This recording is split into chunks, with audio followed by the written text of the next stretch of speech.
SS అతిపాతం. రెండు hydrogen పరమాణువులు ఒకదానికొకటి దగ్గరగా వస్తున్నాయని అనుకుందాం.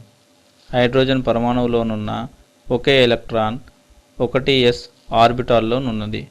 రెండు హైడ్రోజన్ పరమాణువులు దగ్గరకు వచ్చిన కొలది s ఆర్బిటాల్లు అతిపాతం చెందుతాయి. ఒకానొక అంతర్కేంద్ర దూరం వద్ద ఈ s ఆర్బిటాల్ అతిపాతం హెచ్చుగా ఉంటుంది.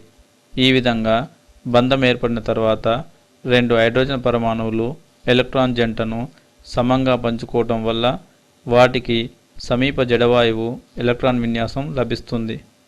ఇక్కడ ప్రతి హైడ్రోజన్కు 1s² ఎలక్ట్రాన్ విన్యాసం లభిస్తుంది. ఈ విధంగా హైడ్రోజన్ అణువు స్థిరత్వాన్ని పొందుతుంది.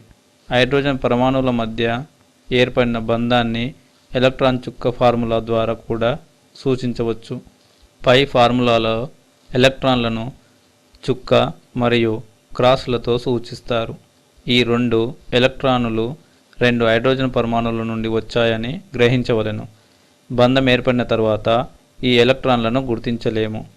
ఈ రెండు ఎలక్ట్రాన్లను రెండు హైడ్రోజన్ పరమాణువులు సమానంగా పంచుకోవటం వల్ల వాటికి సమీప జడవాయువు విన్యాసం లభించింది. బంధాన్ని రెండు పరమాణువుల మధ్య చిన్న గీతతో సూచించడం పరిపాటి. ఈ విధంగా హైడ్రోజన్ అణువును H-Hతో